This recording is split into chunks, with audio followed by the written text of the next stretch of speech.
오늘은 먼저 각진 법사님을 모시고 운명에 관한 옛날 이야기 하나를 들려드릴 겁니다. 각진 법사님. 스승님 반갑습니다. 오늘은 스승님과 여러분께 당나라 시기의 배도라는 인물에 관해 이야기를 들려드리려고 합니다. 배도의 이야기군요. 당나라 중기에서 말기 때의 일입니다. 지금은 그가 무슨 일을 했는지는 말하지 않겠습니다.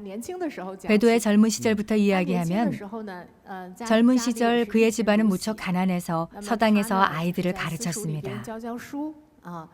어느 정도 학식은 있었지만 운이 좋지 못해 여러 차례 과거를 보았지만 급제하지 못했죠.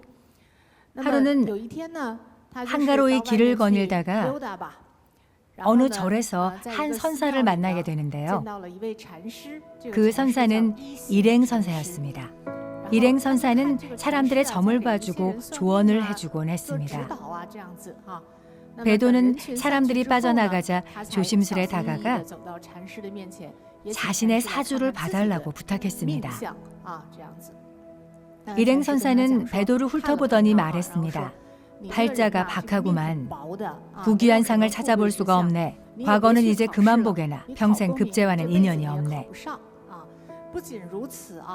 또 관상을 보아하니 뱀의 입으로 들어가 길에서 굶어 죽을 관상이네. 그런 팔자를 타고났으니 길거리에서 굶어 죽고 밥도 얻어먹지 못하는 운명을 맞게 될 걸세. 참 비참하군요. 그렇죠. 일행선사가 조언을 덧붙이길 젊은이 앞으로 선행을 많이 하게나. 배도는 너무나 우울했습니다. 운명이 너무나 비참했기 때문이죠. 며칠 후 다시 바깥을 거닐다 향산사라는 절을 발견했습니다. 그 절에 들어가니 불전에 한 여인이 경건하게 절을 하며 부처님께 간절히 빌고 있었습니다. 여인은 오랫동안 절을 하고 나서 자리를 떠났습니다.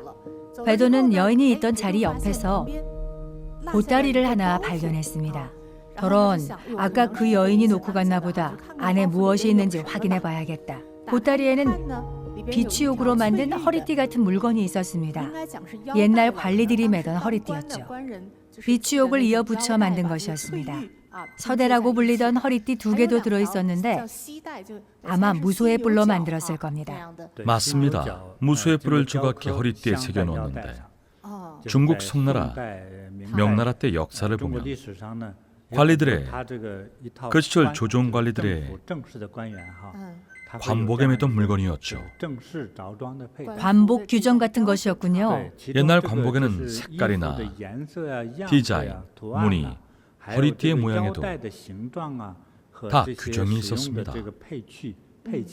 장식품에는 옥석이나 무소의 뿔, 상아 등이 사용됐는데 벼슬에 따라 소재도 달랐습니다. 벼슬에 따라 달라졌군요.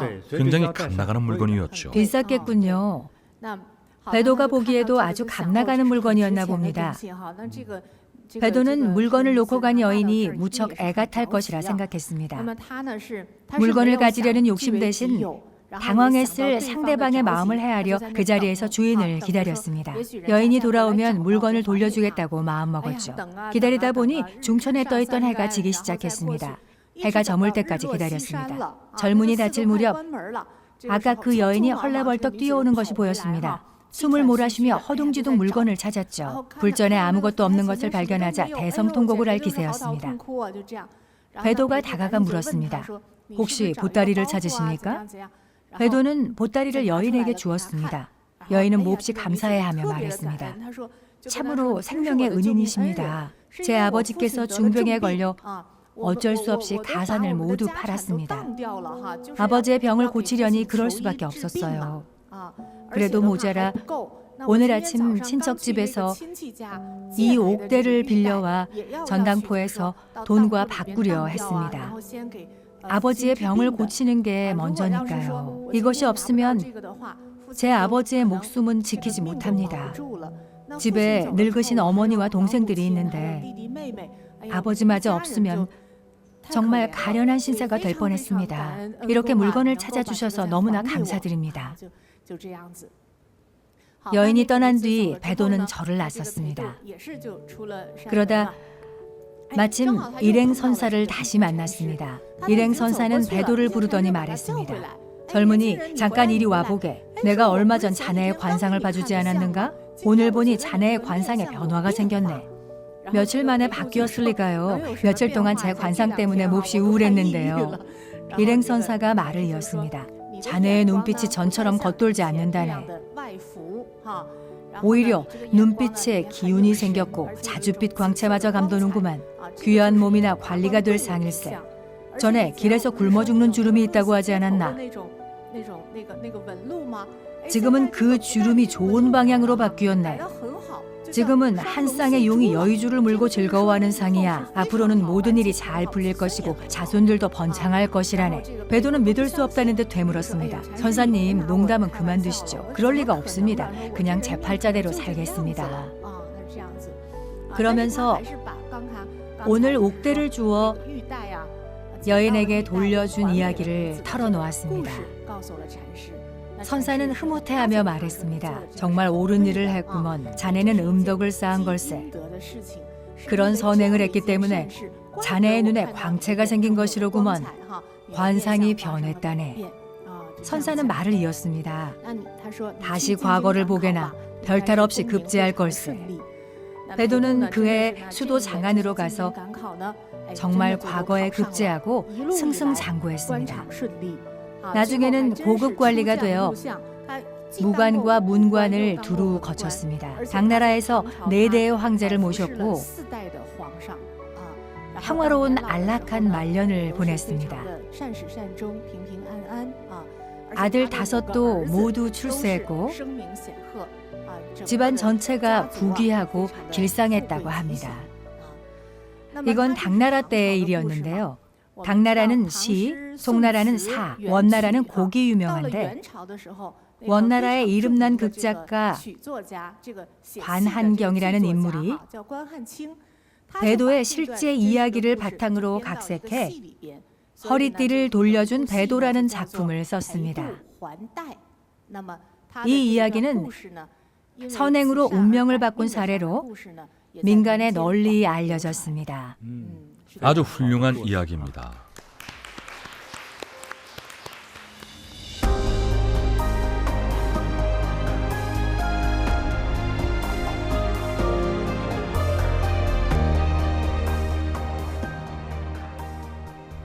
눈여겨볼 것은 2가지입니다. 먼저 배도라는 인물은 훗날 내왕조의 원로 대신이 됩니다. 당나라 내왕조의 천자를 모신 것이죠. 그리고 이 이야기에서 주목할 점은 얼굴의 입부분입니다.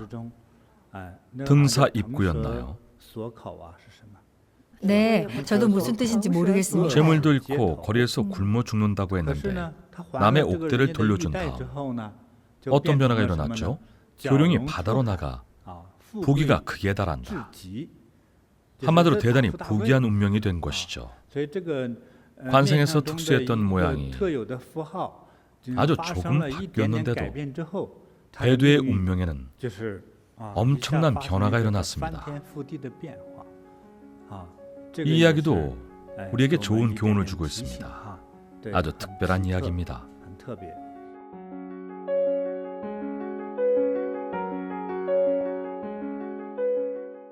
조광윤 기억하시죠? 그는 젊을 적 뜻을 품고 집안에서 교육도 받고 무공도 어느 정도 익혔을 때 나가서 제할 일을 하겠다며 부모를 떠나 홀로 세상으로 나왔습니다. 부모에게는 뜻을 이루기 전에는 두 분을 뵙지 않겠다라고 했죠. 가는 도중 길을 잃었습니다. 그러다 허름한 불교 사원에 들어가게 됐습니다. 돈도 바닥난 상태였습니다. 애초에 돈을 많이 가지고 나오지 않았습니다. 사내 대장부로서 언제까지 부모 곁에 있을 수는 없고 스스로의 길을 개척해야겠다고 생각해 돈도 조금만 들고 나왔습니다. 길을 잃고 돈까지 바닥났으니 종교사원에 몸을 의탁할 수밖에 없었습니다.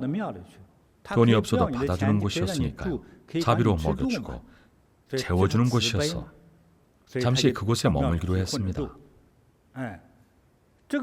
마침 그곳은 노승이 계셨습니다. 생각난 김에 말씀드리자면 어느 절을 가시든지 늘 공손하게 하시고 귀하게 대하십시오.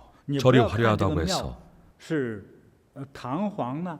혹은 낡거나 작다고 해서 다르게 대해서는 안 됩니다. 아니면 스님의 얼굴이 잘생겼어도 영웅과는 거리가 멀게 생겼어도 한결같이 존중해야 합니다. 불법을 수행하고 나면 사람의 능력이 변합니다.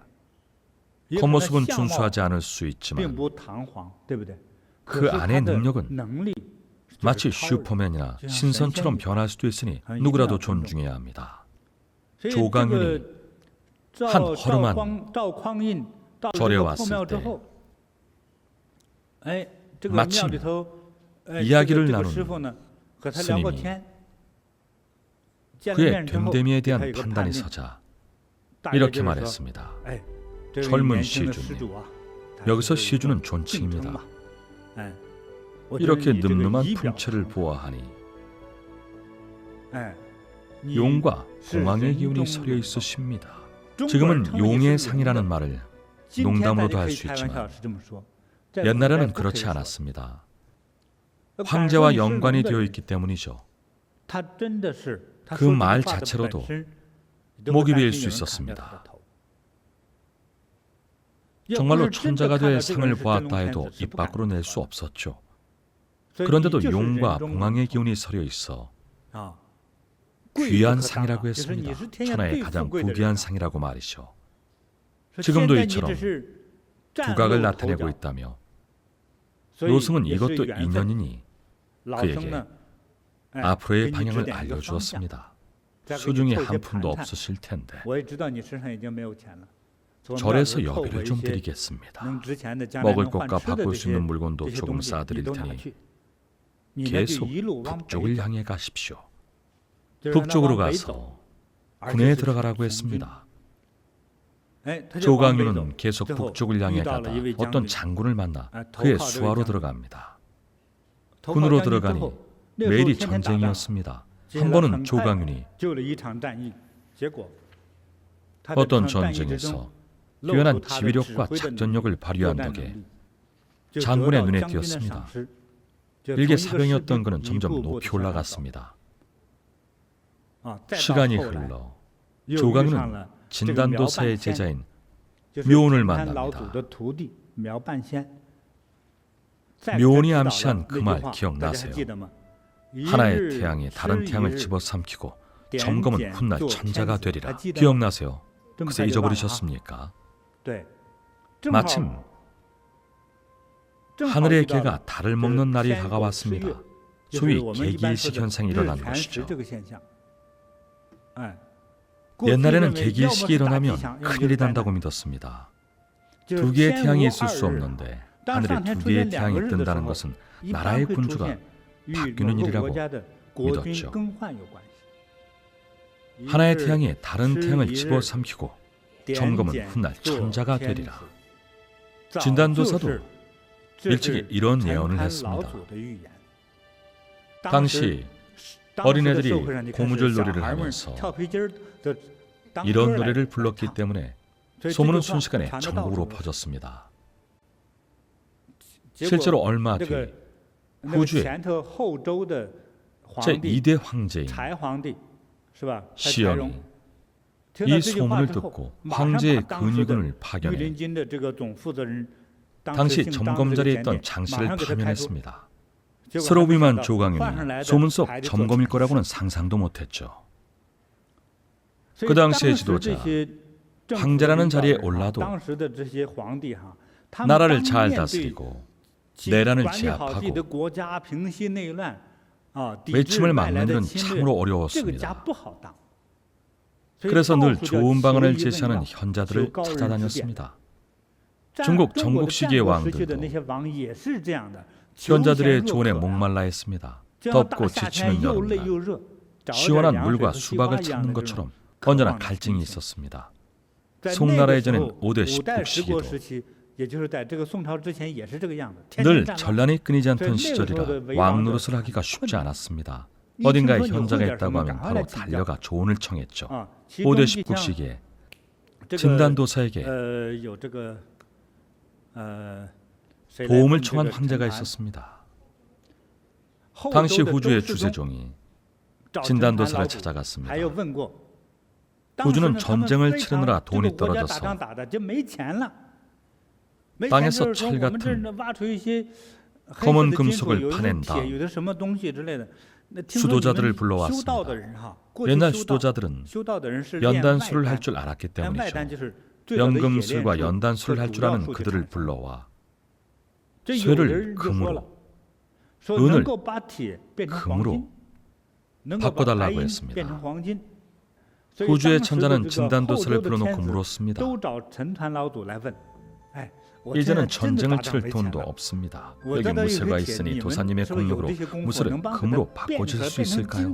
전쟁도 치르고 백성들도 먹고 살 수 있도록 말입니다. 진단도사를 모셔와 이런 부탁을 하자 진단도사는 뭐라고 했을까요?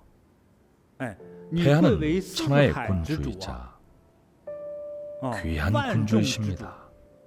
정당한 방법으로 나라를 다스리고 백성들을 배부르게 하셔야지 저와 같은 수도자를 찾아 민간의 술수를 써서 백성의 고난을 해결하려고 하시면 안 됩니다.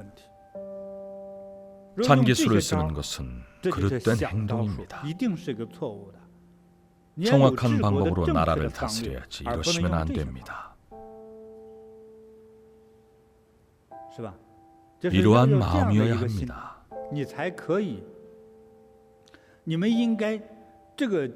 군주와 신하, 백성이 한마음 한뜻이 되어 천하를 다스려야 합니다. 이런 민간의 장기술에 의존하지 말라고 조언했습니다. 어느 문파에나 다 이런 기이한 방법들이 있는데 이런 것들로 나라를 다스릴 수 있을까요? 안 되겠죠. 나라를 다스리는 법은 만천하에 공개할 수 있는 커다란 이치여야 합니다. 커다란 이치란 무엇일까요? 민생을 근본으로, 자비를 근본으로, 자비와 인애의 마음으로 나라를 다스리고 중생을 부모로 섬기거나 자녀로 생각하고 길러도 좋습니다.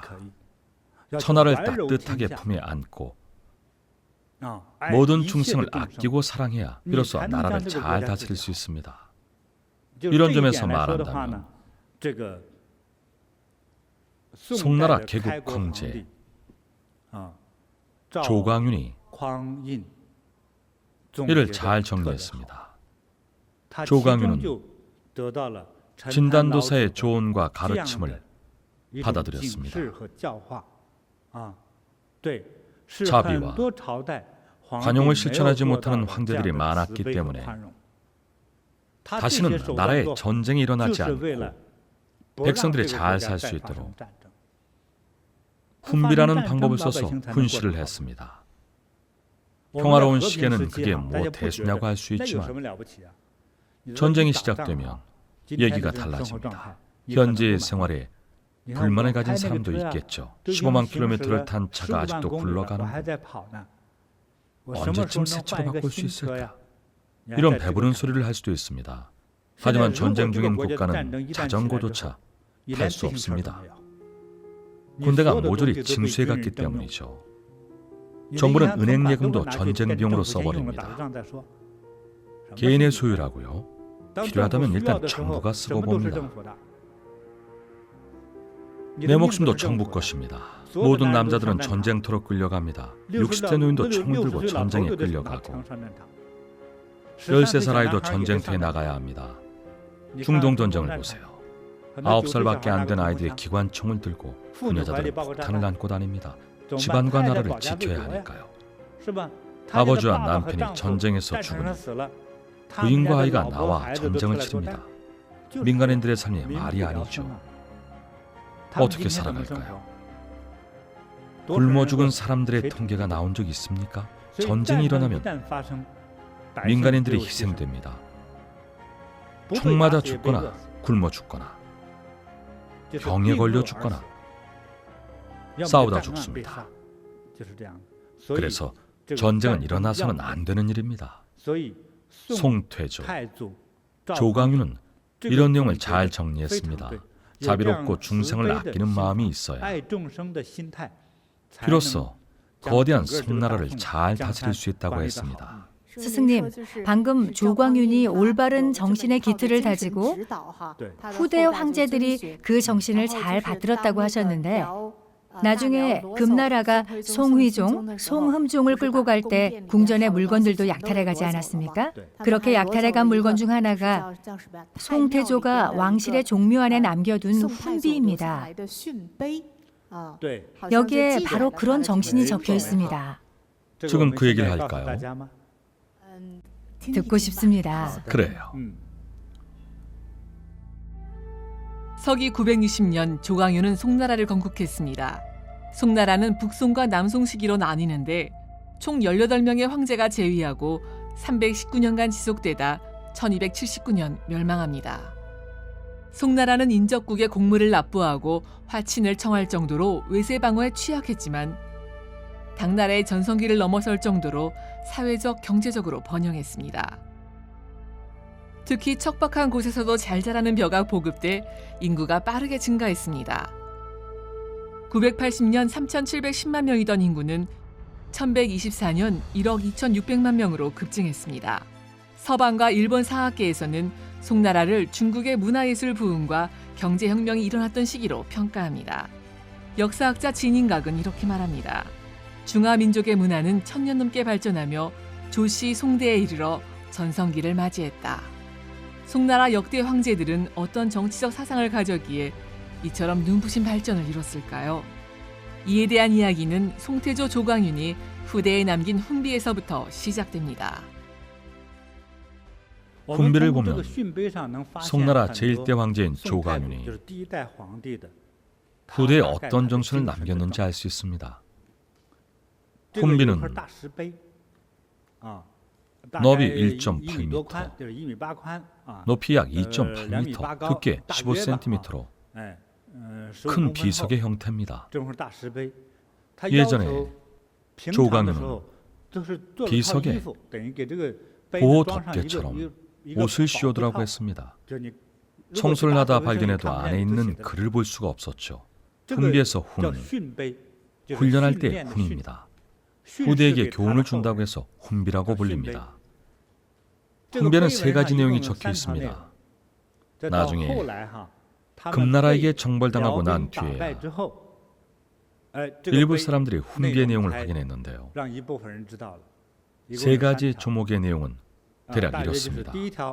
제1조는 송나라의 정권을 빼앗긴 후주의 왕조 시시의 후손들을 극진히 대접하라는 내용입니다. 다들 후주의 황제 기억하십니까? 시시, 시영 황제 말입니다. 시영 황제의 후손들이 천인 공노할 죄를 저지르지 않은 이상 가급적 벌하지 말라. 정말 큰 죄를 저질러서 벌해야 한다면 그의 체면을 보아 몰래 벌하라고 했습니다. 최대한 그의 체면이 구겨지거나 비참해지지 않도록 하라는 것이 첫 번째였습니다. 아무리 그들의 권력을 빼앗았다 해도 마지막 퇴로마저 끊지는 말라는 뜻에서였습니다. 의리를 저버리는 소인이 되지 말라는 것이었죠. 제2조는 사대부를 죽이지 말라는 것이었습니다. 죄를 지었다는 이유로 조정의 사대부들, 즉 조정의 중요한 관리들을 죽이지 말라는 것이었습니다. 역사를 잘 모르는 사람들은 그게 뭐 대수냐고 할지 모르지만 각국의 역사에서 마지막까지 살아남은 관리가 몇이나 됩니까? 대개 황제에게 사약을 받거나 간신의 모함을 받아 죽습니다. 대부분 제명에 살지 못하죠. 젊을 때는 패기도 넘치고 재능도 출중했는데 나이가 들어 재산을 몰수당하고 목이 베이고 심지어 3조, 구족이 몰살당하는 경우도 수두룩합니다. 제명에 사는 조정 관리들은 극히 드물었습니다. 그래서 조광윤은 다음 황제에게 조정의 대신들을 함부로 죽이지 말라는 훈시를 내렸습니다. 제3조는 황제에게 간언하는 자들을 함부로 죽이지 말라는 것이었습니다. 무슨 말인지 아시겠죠? 일반 백성이든 선비든 국가의 정책에 관해서 의문이 들거나 건의사항이 있을 수 있습니다. 물론 귀에 거슬리는 말을 할 수도 있습니다. 황제가 새로 반포하신 법은 잘못됐습니다. 백성을 살피시지 않는 행동입니다. 이런 말을 해도 절대 죽여서는 안 된다는 뜻입니다. 간언을 한 백성이나 관리들의 털끝 하나도 건드려서는 안 된다고 했습니다. 인자함이 없는 행동이니까요. 물론 인자함을 잃는다고는 하지 않고 후대의 황제들에게 죽이지 말라고만 했습니다. 왜 그랬을까요?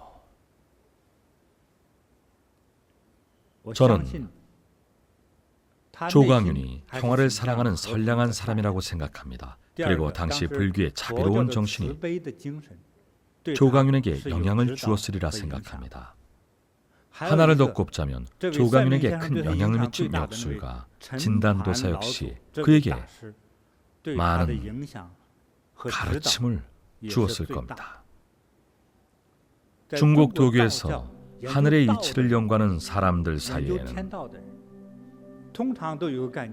하늘은 살아있는 생명을 아낀다는 개념이 있는데 무릇 황제나 사람들을 이끄는 최고 통치자들은 생명을 사랑하는 마음이 있어야 합니다. 천하를 보듬는 부모의 역할을 해야 합니다. 그러지 않으면 어리석은 군주, 폭군인 겁니다. 그래서 조광윤은 인자함으로 천하를 다스리고 선량함으로 백성을 대하는 것을 중요하게 생각했습니다. 자신의 행정력과 통치력으로 백성들이 편안히 살기를 바랐습니다. 전쟁을 좋아하는 이웃 나라에 돈을 주고서라도 쳐들어오지 말라고 부탁했습니다. 평화를 돈으로 사더라도 백성들이 무기를 들고 전쟁을 하는 일이 없도록 했습니다. 북송의 왕조들은 항상 이런 정책을 폈습니다. 진정한 하늘의 이치를 알게 된 조광윤은 그러한 이념을 정치에서 실천했고 자신의 뒤를 잇는 후손들에게 남겨 이념에 따라 나라를 잘 다스리도록 했습니다. 송나라 황제만 제외하고 모든 왕조에서 편안한 최후를 맞는 관리는 거의 없었습니다. 조정의 관리들은 제명에 사는 경우가 극히 드물었습니다. 있어도 아마 1% 정도에 불과할 겁니다. 끝까지 무탈한 관리는 1%밖에 안 됐죠. 나머지는 대부분 비명횡사하거나 억울한 누명을 쓰고 죽었습니다. 송나라의 개국 황제 조광윤만이 자비와 인애의 마음을 지니고 있었기에 나라를 잘 다스릴 수 있었던 것이죠.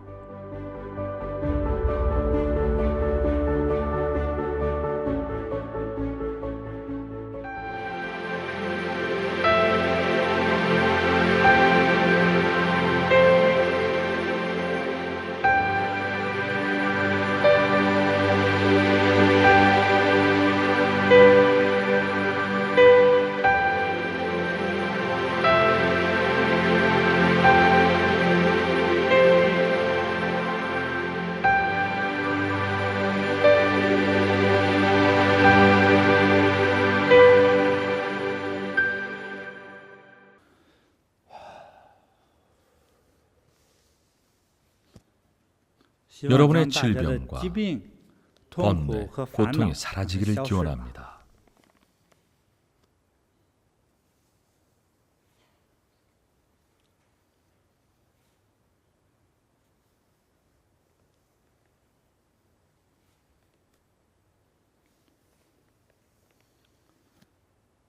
며칠 동안 고대 역사 속 인물들에 관한 이야기를 나눴는데요. 역대 왕조와 역사적 영웅들의 사례를 들었습니다. 하지만 결국 모두 공으로 돌아갑니다. 여러분 이렇게 생각해 보십시오. 나는 100년 전에 어디 있었고 또 100년 후에는 어디 있을까? 지금의 나는 진짜 나일까? 지금의 번뇌는 진짜일까? 불을 붙여주세요. 이 신문지는 바로 여러분이고 여러분의 번뇌와 질병입니다. 이제 연기로 변해 하늘로 날아갑니다. 모든 것이 공이 됩니다.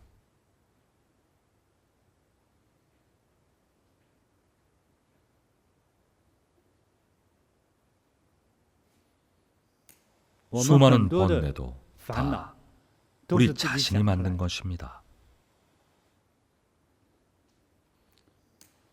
때로는 다른 사람이 내게 번뇌를 줬다고 생각합니다. 저는 여러분 스스로가 번뇌를 만들고 받아들인 거라고 말씀드리고 싶습니다. 받아들이지 않으면 번뇌는 생기지 않습니다. 지금 없으면 나중에도 번뇌는 없습니다.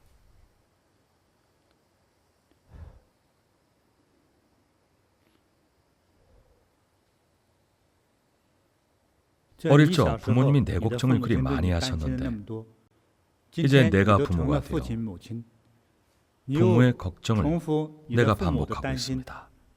내 자식 때문에 늘 걱정을 합니다. 자식의 미래를 걱정합니다. 걱정하지 마세요. 길한 사람은 하늘이 돕는다는 말이 있습니다. 저마다 각자의 운명이 있습니다. 저마다 타고난 관상이 있습니다.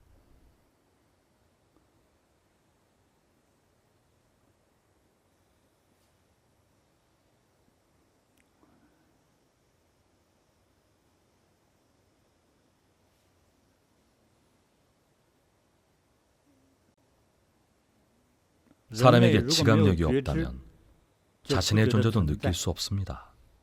내가 민감할수록 느끼는 것도 많고 자연히 번뇌도 많아집니다. 그래서 똑똑한 사람일수록 번뇌가 많습니다.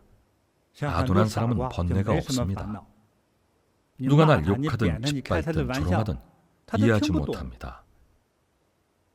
똑똑하고 민감한 사람일수록 남의 말과 남의 시선을 보고 뭔가 심상치 않다는 것을 느끼고 번뇌하기 시작합니다. 타인의 시선이 나와 무슨 상관이 있습니까?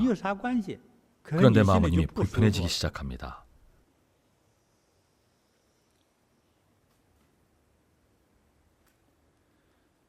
질병이 진짜처럼 느껴지겠지만 사실 다 감정이 만들어낸 것들입니다.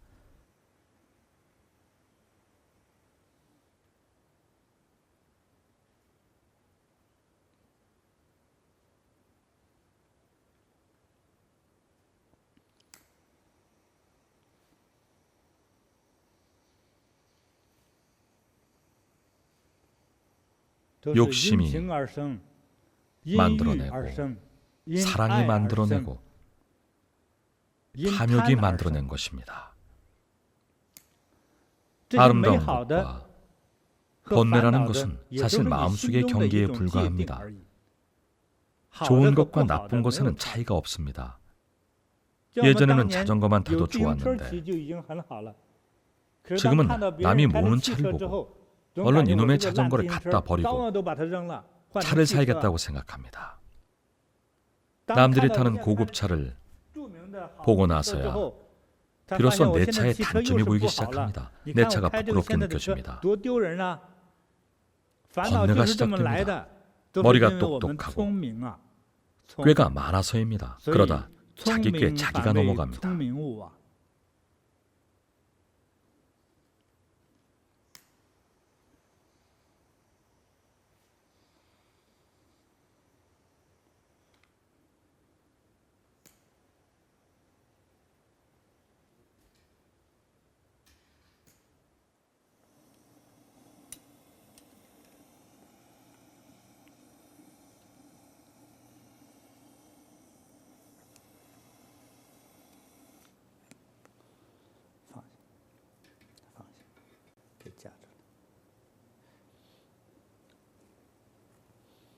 이제 모든 것이 사라졌습니다. 불에 다 사라졌습니다.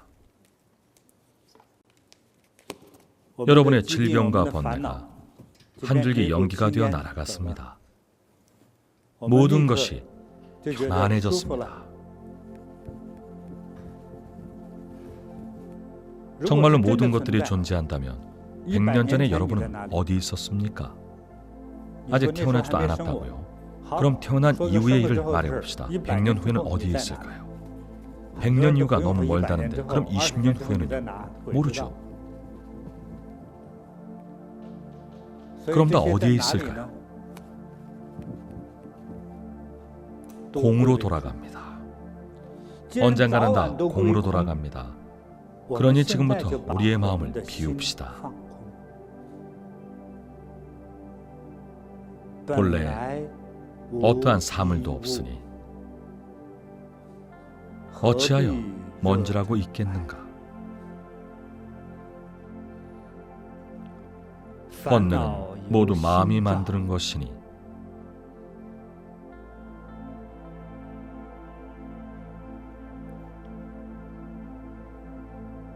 마음을 바다처럼 넓게 가져라. 마음을 바다처럼 넓게 가지고 그 바다를 텅 빈 허공으로 만드십시오. 텅 빈 허공에서 자신의 원래 운명을 찾읍시다. 그중 작은 별들이 바로 나이고 바로 당신입니다. 우리는 이 세상에 여행을 온 곳에 불과합니다. 결국에는 모든 것을 얻을 수 없고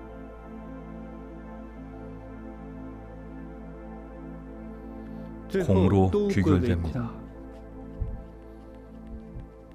수학적으로 설명하자면 1에서 90, 9천, 9만으로 간다 해도 마지막 순간에는 0으로 돌아갑니다.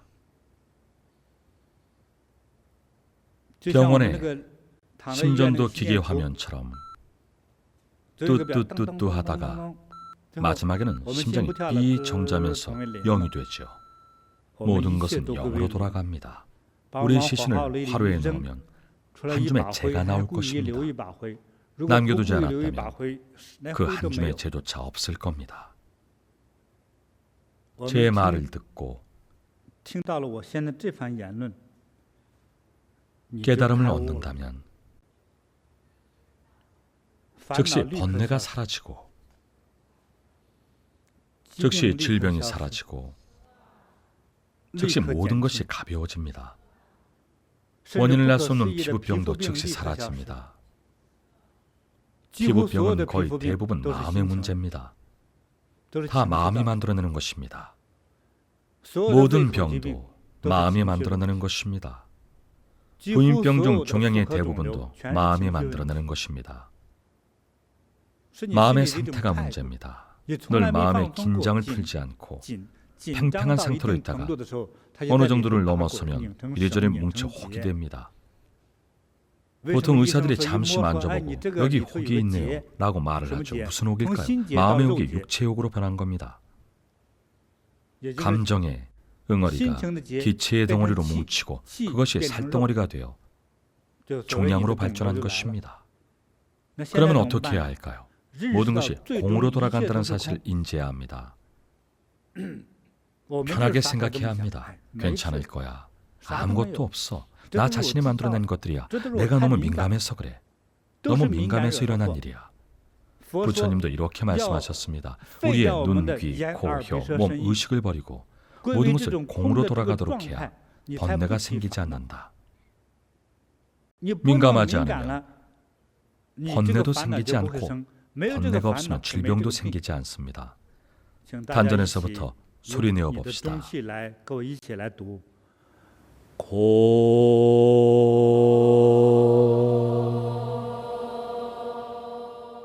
공을 소리 내어 말할 때 자신이 우주와 시공간의 구멍이 되었다고 생각하십시오. 커다랗고 텅 빈 구멍입니다. 다시 한번 해봅시다. 공입니다.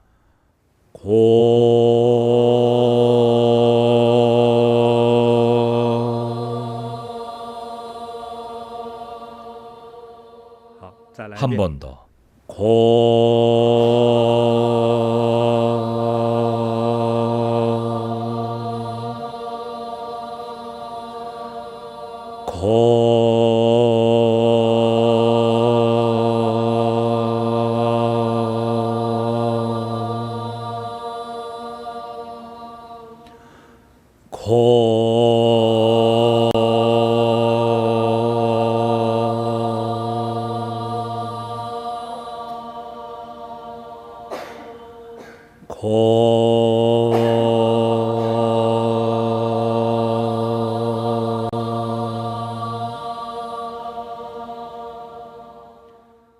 모든 것은 다 있음으로 인한 것입니다. 있어도 너무 있기 때문입니다. 너무 많고 풍부한 감정, 너무 풍부한 감수성과 감지력이 있기 때문에 자꾸만 번뇌들이 많아집니다. 사람은 50세가 넘으면 머리가 느려집니다. 눈, 귀, 혀, 코, 다리에 반응이 둔해지고 기능도 떨어집니다. 오늘 제가 드리고 싶은 말씀도 조금 느리게 천천히 하자는 것입니다. 청각, 후각, 시각을 조금은 둔감하게 쓰세요. 50세 이후의 태도를 지금 갖추자는 겁니다.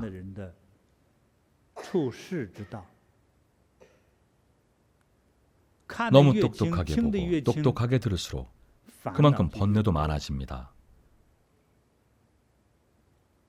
머리 회전이 너무 빠르고 대답을 너무 빨리 하면 스스로 번뇌를 만들게 됩니다. 너무 똑똑하게 들어도 번뇌가 생깁니다. 내 반응이 너무 빠르고 말을 너무 많이 하면 다른 사람에게 번뇌가 생깁니다. 그러니 조금만 반응을 천천히 하고 조금만 말을 적게 하고 조금만 눈을 흐릿하게 뜨고 조금만 탐욕을 덜어내고 조금만 더 남에게 양보하는 것이 장수의 비결, 건강의 비결, 청정의 비결입니다. 모든 번뇌는 눈, 귀, 코, 혀, 몸, 의식이 가져옵니다. 한번 곰곰이 생각해 보시기 바랍니다. 그리고 오늘부터 사람다운 말을 하시기 바랍니다. 사람다운 말이란 무엇일까요? 자녀에게 좋은 말을 하고 자녀에게 하는 말을 줄이고 부부간에도 말을 줄이십시오. 오늘부터 비난을 멈추십시오. 입만 열면 비난하던 버릇을 칭찬으로 바꾸십시오. 그것이 진정한 건강의 비결입니다. 남을 칭찬하면 그 사람만 즐거운 것이 아니라 내가 더 즐겁다는 사실을 알게 될 겁니다. 상대에게 번뇌를 주면 내가 더 번뇌하는데 번뇌할 일을 할 필요가 있을까요? 해탈의 길을 실천하지 않을 이유가 있을까요? 그러니 오늘부터 지인의 길, 지인의 화법을 쓰십시오. 여기서 지인이란 순수하고 순박하다는 뜻입니다. 남에게 듣기 좋은 말을 하면 남도 기쁘고 나도 기쁩니다. 모두가 기뻐하는 세계야말로 극락세계일 줄 모릅니다. 오늘은 여기까지 하겠습니다.